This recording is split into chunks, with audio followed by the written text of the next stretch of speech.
ये मामला सिर्फ वोट चोरी का नहीं है, ये तुम्हारे मतदान के अधिकार के लूट का संज्ञेय अपराध है।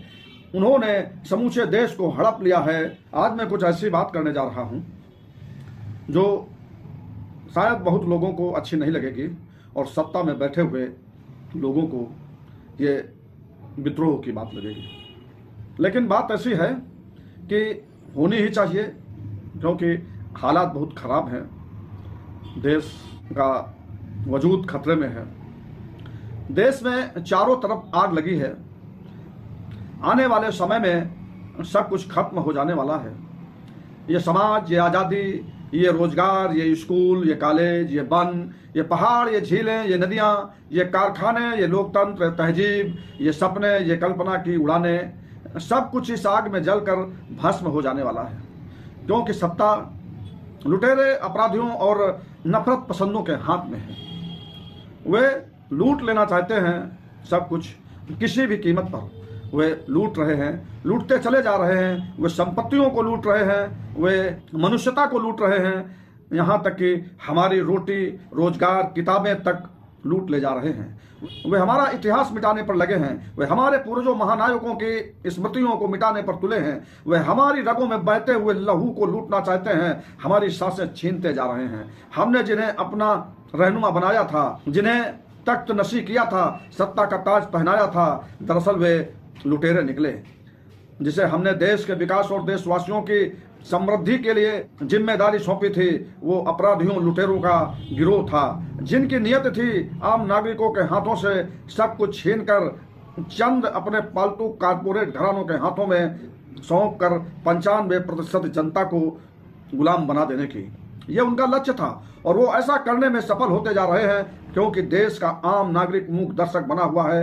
हमारी लोकतांत्रिक संस्थाओं पर उनका कब्जा है, हमारी चेतना को मार दिया गया है। वे छल बल दोनों का इस्तेमाल कर रहे हैं, वे लूट करवा रहे हैं, हत्याएं करवा रहे हैं और आम नागरिक लोकतांत्रिक संस्थाओं के भरोसे सब कुछ छोड़कर बेफिक्री से सब कुछ होता देख रहा है।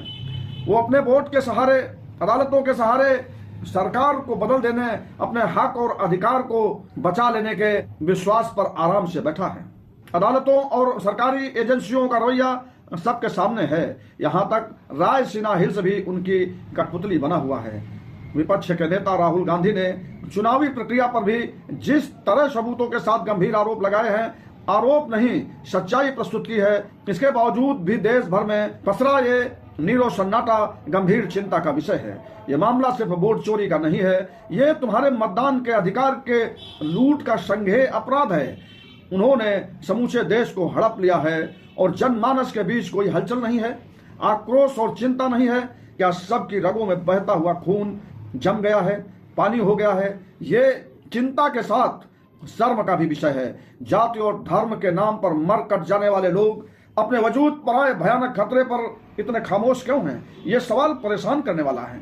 जब दुनिया के तमाम देशों के नागरिक, खासकर युवा, अपने अधिकारों, अपने देश और मानवता को बचाने के लिए सरकारों की ताकत से टकराने का जोखिम उठा रहा है, अपनी जान को दांव पर लगाकर लड़ रहा है, तो हमारा तो लड़ाइयों का इतिहास रहा है। अपनी आज़ादी के लिए सबसे ज्यादा खून हमने बहाया है, सबसे ज्यादा कुर्बानियों का इतिहास हमारे देश के युवाओं के नाम दर्ज है। फिर ये सन्नाटा क्यों है?